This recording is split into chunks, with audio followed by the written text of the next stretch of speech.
Hello, everyone, and welcome to our Travel Tuesday. Sorry, I'm a little bit late by like a minute or so. I was having a little bit of technical difficulty getting the thing up and going. But welcome, and I hope you enjoyed this episode of our Travel Tuesday series that we have going on. So, if you joined us last week, we talked about Alaska and Hawaii and how Alaska is just opening up for the season and Hawaii is off and booming. And so this week I kind of want to tie into that domestic travel that we have and speak to you about really what's going on within the travel world right now. And there is a supply and demand issue that is happening. So a lot of Americans, we've now got our vaccinations. People are wanting to travel. They're wanting to get out there. They're wanting to do stuff. They're wanting to see things. But a lot of international borders are still closed. So they're not able to go out and maybe hop on that plane and take that trip over to Europe or wherever. So they're traveling here domestically. And the supply and the demand issue is so many people want to travel, but we just don't have enough room. There's not enough land. There's not enough hotel space. People are finding that, hey, we want to go to the Grand Canyon, but they can't get a hotel reservation. There's no openings because they're booked. So I would encourage you this: if you're looking to want to take that trip, you're looking to want to go there, connect, do some research, and book early.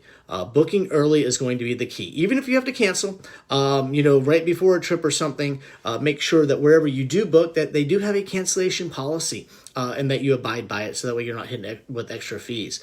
But if you don't get your reservation in, you're not planning these trips out, really planning these trips out, then you're probably not going to be able to take them.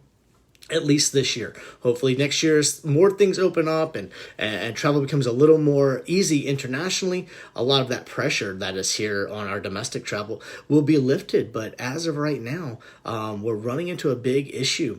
And that's to include Alaska and to include Hawaii and all of our national parks. Our national parks, there's only so much space that you can stay in these things. And they're not opening these things up yet to 100% capacity.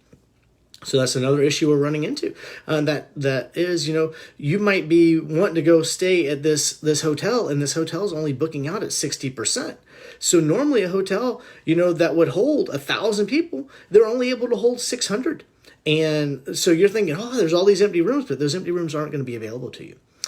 So definitely you want to plan these things out. And I would encourage you to get out there and travel. Get out there and see things. Take that bucket list trip you've been wanting to take. If you've never been to the Grand Canyon, hey, pack up the family. Let's go. It's summer. Let's get out there. Let's experience this. But do it smartly and plan way in advance. To kind of dovetail in with that, I would highly encourage you, and I know I was saying this, I'm a little biased, but I encourage you to use a travel advisor. All right. There's a lot of reasons to use travel advisors. And I want to dispel this theory here and now.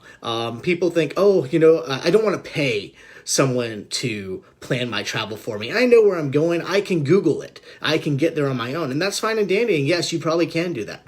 But if you're thinking that you're paying this travel advisor extra, you're not.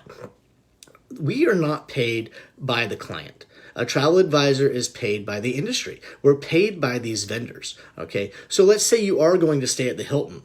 The Hilton is who pays me the commission. It's not being paid to you. That commission was built into the price of your room, whether you used me or whether you didn't. The difference is that commission either goes directly to Hilton and they keep it in their pocket, or it comes back to someone like me, a small business owner, who can benefit from it. But there's, the money aside, the safety and I'm looking for the right word. The peace of mind, really, when you use a travel advisor is there. Okay, we're going to do a couple things for you. A travel advisor, we're going to do a lot of research. So right then and there, you're going to say, hey, I want to experience X, Y, and Z, and I'm going to do that research for you. All right, I'm going to come back to you and say, hey, I looked into X, Y, and Z, and these are your options that are available to you. Let's see what we can get you into. All right, we're also going to have access to exclusive pricing. All right, that's not going to be the pricing you're going to find on Google. It's not going to be the pricing you're going to find on Expedia. And yeah, you might be, hey, I booked this through Expedia and I saved $20. That's fine and dandy. What is the value of that $20? That $20 you just saved going through Expedia. What's the value of that? Yeah, the room I found for you, it might be $20 more, but what's coming with that room? You know, are you getting maybe that continental breakfast included? Where if you book through Expedia, it's not included. Things like that. So a lot of people don't take that into account. That the pricing we have and the things that we have access to, we have access to them as travel advisors because we work with industry so well. All right. If I were to pick up the phone and call because there's an issue with a room, I'm not going to be on hold for hours and hours and hours. Where if you pick up the phone and call, you're going to be on the phone for hours and hours. Or let's say you get to the hotel. We prime example had this happen with some clients about 2 weeks ago. They said, "Hey, we want to go to this resort," and they told us the exact resort they wanted to go to. And I said, "Fine, you know what? That's fine. We'll get you in that resort." They had looked at pictures online. They had seen this. They had all these things, and they're like, "Hey, we want to go experience this." And that's fine. So we booked it for them. We got them there. Well, when they arrived, what they had looked at online and what they were given were two entirely different things. They were booked into basically a much smaller room. They referred to it as the maid's closet or the janitor's closet. It was not what they had expected. It was not what they were sold by the pictures. So one of two things could have happened. Had we not been involved, that guest could have stayed in that room, or they could have gone down to the front desk and argued and made a scene probably, and gotten all their blood pressure up and gotten all aggravated, and maybe then still not have gotten what they wanted, or possibly gotten moved to maybe a little better accommodations. But what they did, they reached out to us. They said, "Hey, we got there. We're not happy. This is what we thought we were getting. This is what we got." We said, "You know what? That's fine. Y'all go out, do what you're going to do. We'll handle it." And then on the backside, we then picked up the phone. We did all that on the back end. We handled it. We got the issue resolved. So the next day, all the client had to do was go down, talk to this one person, and everything was handled. So there's peace of mind there where, you're understanding that you're not having to handle these things. Okay. So we've got peace of mind. We've got access to deals, and exclusives. But we've also got that 24-hour concierge, really.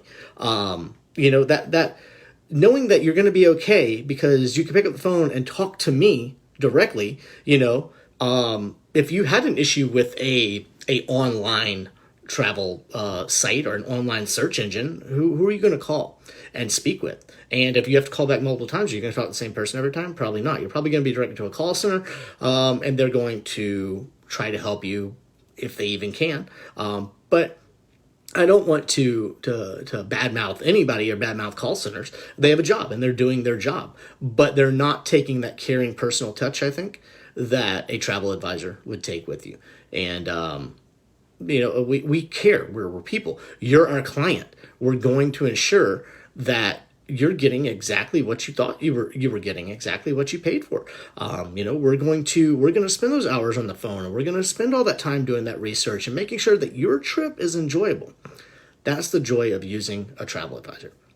And especially right now, to go back to the first thing we were talking about, with the travel restrictions that are in place and the limited availability and the supply and demand issue, think if you were booking a trip by yourself, and how many hotels are you going to have to call to maybe find a room or to find exactly what you want?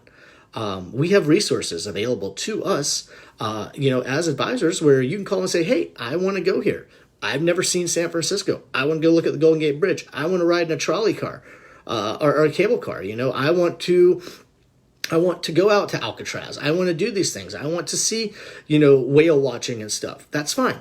You tell us all that, and we're going to plan it all for you. We're going to make those phone calls. We're going to tap into our resources, and we're going to be able to line these things up so that way you don't have to worry about it. All you have to do is show up and enjoy. And I think that to me personally is peace of mind. It's one of the reasons, we became travel advisors, is because we like to travel that way.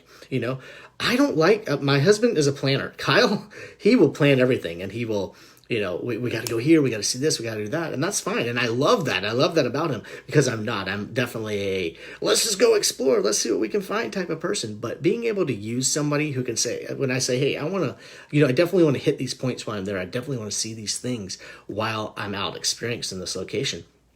being able to have somebody put all that together for me in a nice little package and say, okay, here you go. You're lined up for breakfast at 9 o'clock here. And then you're going to meet with a tour guide. That tour guide is going to take you around and show you this, this, and this. And then you're on your own for lunch. And then you're going to come back later that afternoon. We've got you a nice little boat ride. You're going to go out. You're going to see this.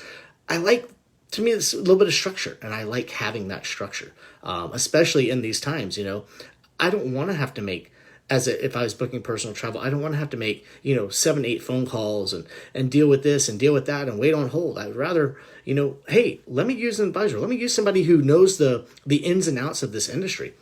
And depending on, who you use as an advisor, and I'm not saying use us, I'm saying if you have access to a travel advisor, use a travel advisor, because we have access to get through to the head of the line, I should say. So for instance, the power behind us, if I pick up the phone and I call, I have a direct line to get into some of these call centers and speak to guest relations a lot faster than you do. Where you're going to pick up the phone and you're going to call a general line. Us being powered by Cruise Planners, who is, they're a powerhouse in this industry, we have concierge lines. So when I pick up the phone and I call, I'm going to a concierge line, immediately being put at the front of the head of the line. And you might still be on hold where I'm going to be able to talk to somebody to get this problem resolved as quickly as possible, because we care about our clients. We want our clients to be happy. I don't want my clients waiting on hold for hours. I don't want my clients having to figure this out. I want my clients to say, hey, this is what's going on. And that's what we get paid for. We get paid to handle these things, so you don't have to. So that's kind of what I wanted to talk about today. It was short and sweet. I don't want to keep anybody, too long, but definitely if you're looking to travel, travel is rapidly available domestically, but you need to be smart about it. There's a supply and demand issue that is going on. You're just not going to be able to just drive to these locations on a whim like you used to and be like, hey, I'm just going to stay in a hotel. Imagine if you were... okay, we live here in Orlando. So imagine you're coming to Disney World on Christmas Day, but you didn't plan for it. You just showed up and park's at capacity. You can't get in. You're going to be really mad, right? You're probably going to make a whole stink about it. Because you showed up and park's at capacity. That's kind of what's going on here in the world. People are just showing up, but these places are at capacity and the people are not being able to get let in. So you just spent all this money, you've traveled all this way, you spent all this time, the kids were screaming in the car, you stopped, you ate gas station food on the way, you stayed in the side of the interstate motel one night, you got here, and all of a sudden now you find out that this vacation that you thought you were going to come to the beach and just enjoy, this time, there's nowhere available. There's no room in the inn for you. These places are full.